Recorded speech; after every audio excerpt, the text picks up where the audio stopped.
política de A a Z, com Mário Flávio.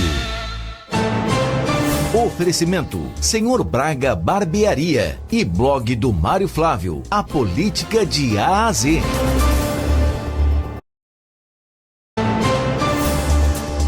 PSB tenta a federação com PDT para formar chapas fortes de olho em 2026. Mário Flávio tem as informações ao vivo. Bom dia, Mário.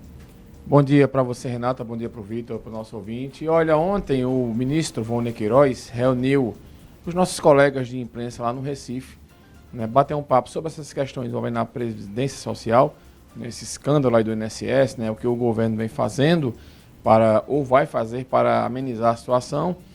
E o assunto eleição entrou na pauta, e aí foi perguntado ao ministro, né, sobre essa possibilidade de uma federação com o PSB.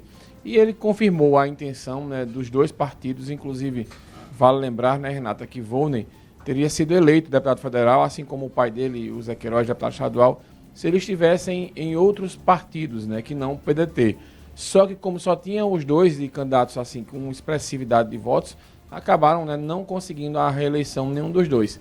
Então a eleição foi dada, o PSB, pelo contrário, elegeu 14 deputados estaduais aqui no estado de Pernambuco, 5 federais, e agora eles estudam essa possibilidade de uma federação para que os partidos eles se fortaleçam nacionalmente. Lembrando que o PSB perdeu alguns espaços importantes aí nos últimos anos, e essa possibilidade de federação aí seria unir a corda e a caçamba, digamos assim, e aí proporcionaria, por exemplo, uma chapa forte para deputado estadual, com condições para eleger aí no mínimo 10 deputados, né, já que o PSB tem uma bancada muito forte e que praticamente não perdeu deputados, mesmo com o passar dos tempos aí, vem perdendo prefeitos, mas deputados não perdeu, e aí buscaria também eleger aí entre 5 e 6 deputados federais. Isso aí, né, já com os que tem, e com o reforço do próprio Wagner, que é ministro hoje, né, do governo Lula, mas que deve deixar o cargo no ano que vem para disputar uma vaga novamente na Câmara Federal. Então é uma aliança que todos veem com boas possibilidades e uniria o útil ao agradável, digamos assim, aqui em Pernambuco principalmente, mas também em estados como a Paraíba, Rio Grande do Norte e por aí vai, São Paulo também. Então seria a possibilidade sim de uma junção, de uma união entre essas duas legendas. Agora eu até mandei mensagem para o Wagner, mas rapaz, por que não realizou um encontro desse aqui em Caruaru também, né, com jornalistas que cobrem política e geral também? Seria interessante, né, Renata? Já que o Wagner, a gente encontrou até ele sábado no Forró da UAB, estava lá prestigiando no camarote lá do Toninho Rodrigues, e a gente até bateu um papo com ele rapidinho, mas seria interessante um encontro desse aqui também, né? Ele bater um papo com a gente queria tirar dúvidas, mas aí, né, o pessoal optou por só conversar com a turma do Recife. Essas federações têm se formado, né, Mário? Tem gerado muito debate. Inclusive aquela junção do PSDB, que algumas são federações, outras são fusões. Essa do PSDB com o Podemos está ameaçada de não acontecer. Isso é um debate bem complicado, né? Porque envolve controle partidário, o controle da federação, e nem sempre é fácil você chegar ao acordo. Do cálculo eleitoral vale a pena, mas na hora de você decidir quem manda e como que esse político que manda vai organizar a chapa, aí começa a ter o desencontro, né, Mário? É verdade. E lembrando que a fusão, ela extingue dois partidos e cria um novo partido. A federação não. Ela faz uma espécie de uma coligação que ela tem que durar 4 anos. O problema é esse, Vitor, a duração desses 4 anos. E veja, por que a federação do PSDB com Podemos ela não vingou? Porque o Podemos só aceitava a federação se a presidência pelos 4 anos ficasse com a Renata Abreu, que é uma deputada federal lá de São Paulo. E aí o PSDB não quis, o PSDB queria revezar. E aí o Podemos não aceitou, então a Renata preferiu ficar comandando a legenda.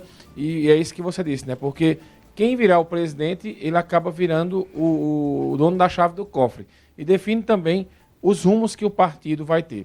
Por exemplo, veja, essa federação que está sendo criada aí entre PP e União Brasil, aqui em Pernambuco vai ser um problema para uma banda do partido.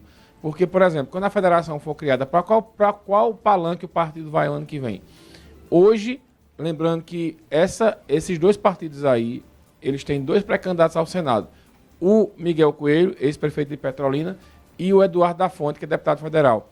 Se o Eduardo da Fonte ficar no comando do partido, hoje o partido iria para o palanque de Raquel. Se ficar com o Miguel Coelho, o partido iria para o palanque de João Campos.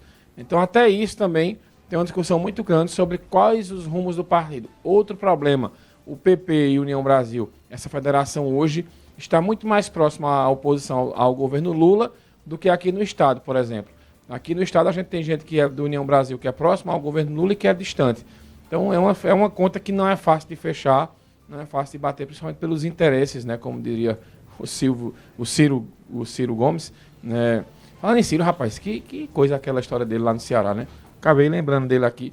Ele está fazendo uma aliança, formando uma aliança com os bolsonaristas lá para tirar o PT do poder e sem o menor pudor, viu? Vai se unir mesmo a eles lá. E os bolsonaristas disseram que ele era bem-vindo. Então tá uma confusão nada no Ceará, porque ele disse que o PT está atrasando lá o desenvolvimento do Estado. Então está se unindo lá ao pessoal de Bolsonaro, o Ciro Gomes. Quem diria, quem te viu a política e suas peculiaridades. É isso aí. Mário Flávio, obrigado, Mário. Até amanhã. Valeu, já o professor Marco Aurélio chega aqui para falar sobre o recado que o Congresso Nacional mandou para o presidente Lula. Aquele imposto, né, aquela história do IOF, vai ser derrotado pelo Congresso. Daqui a pouco o professor Marco Aurélio fala sobre isso. Manhã Cidade. Política de A a Z com Mário Flávio. Oferecimento: Senhor Braga Barbearia e blog do Mário Flávio. A política de A a Z.